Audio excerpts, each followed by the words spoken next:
It's really not very efficient, guys.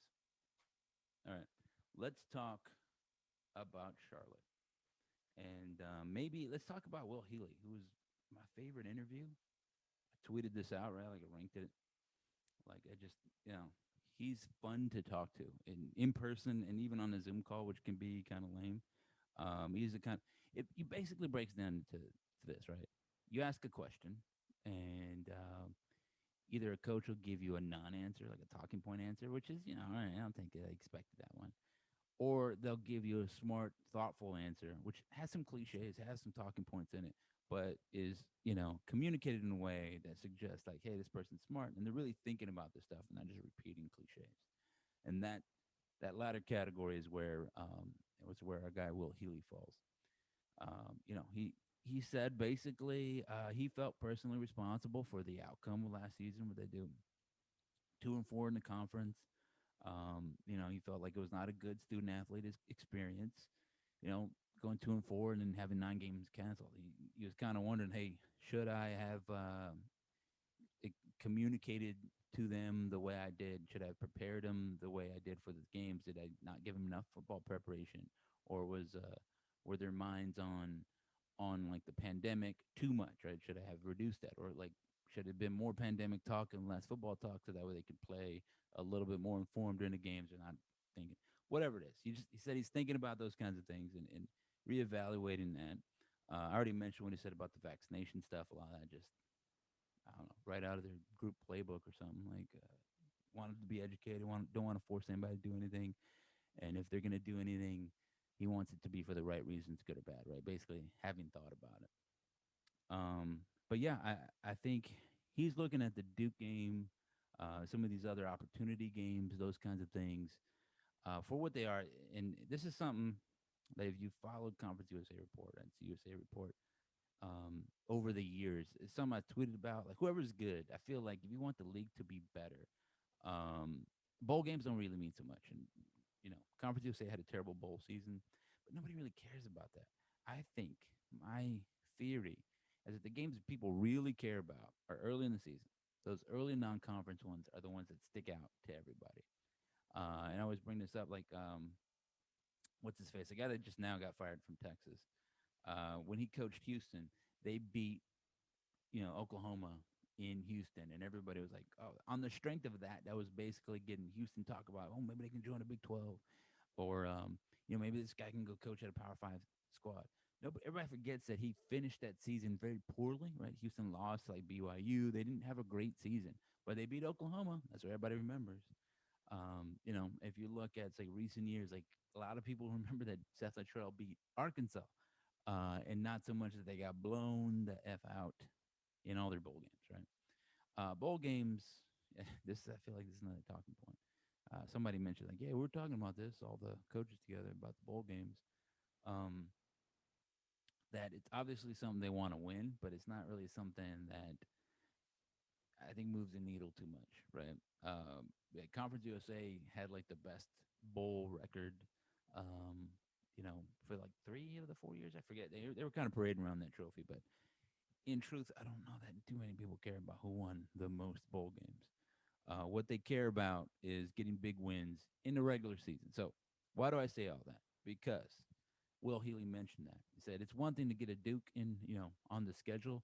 It's another to get blown out by them. And then, yeah, it's great they're coming into town, but we got to do our part. And he talked about having expectations. Like, yeah, it's all good, but you can't really set expectations until you've done it.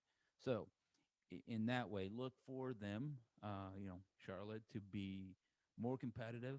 They got a few transfers in. I forget the number. I didn't seem to write it down in my notepad here. I'm holding up the notepad. But they got a bunch of transfers in. It was like a guy from Notre Dame. I'm kind of looking here and there. A guy from Kansas State. They want to shore up that defense. They were not so great there. He's looking at Chris Reynolds to be the leader again. He a lot of praise for James Foster for coming in and basically becoming part of a team. He mentioned that it's real easy to be a 4-star, come in and be like, well, I didn't win the job. All right, I'm gone. But he came in as a real big part of the team, and um, he said we bring in guys to kind of push Reynolds and to like basically take his job, but Reynolds just kind of winning again.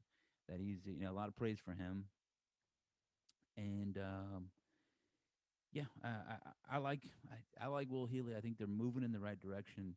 You know, my guess is about 6-6, and I was kind of comparing notes with some other major magazines and stuff. I think it's roughly where everybody has them. I'm looking at like, you lose to Duke, easy win against Gardner Webb, probably. Probably lose to Georgia Southern, but that's one of or Georgia State. I'm sorry, that's one of those games you can kind of flip, and I wouldn't be surprised. Like, oh yeah, cool. Like the Sun Belt's a good, you know, good league right now. You get a win over there. You can't just say any of those games you can take them for granted. Definitely an easy win is not what you say about the Sun Belt anymore. But yeah, I think he beat Middle Tennessee. Probably lose to Illinois at Illinois, but I mean, like those mid-tier P5 squads, right? Like I'll say like Arkansas, right? Arkansas, uh, you know, Illinois, sometimes Iowa, sometimes in there, right? Like a Rutgers, definitely, like a Washington State. Those programs are like the beatable. They get ranked every like 4 years, right? When they have like a stacked roster, a bunch of seniors, that kind of thing. But for the most part, they're very beatable. Like they're not so far from the top of the Conference USA, top of any G5 school, really.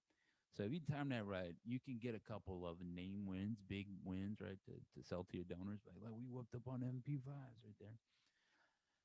And I mean, I was trying to remember what I thought about Illinois this season.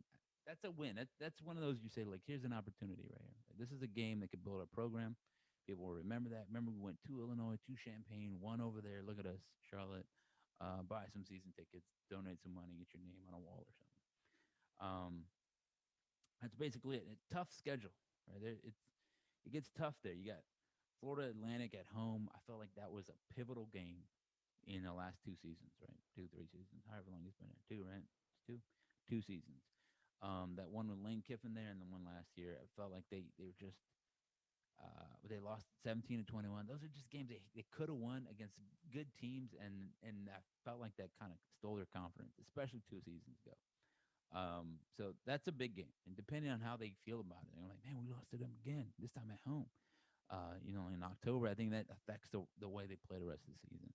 They play at Western Kentucky, and I already think they're going to be good. They host Rice. I think Rice is going to be pretty good. So that's tough. At Louisiana Tech, they're always tough in Ruston, especially. And then I think the only upset, I felt like it was just going to happen. Like I said, I'm a little down on Marshall. I think they beat Marshall at home, so I'm just going to call it there. And then I think Old Dominion is not good, so I think they win out, and it's roughly 6-6 there. I don't know what that means exactly for head-to-head tiebreakers and all the other stuff.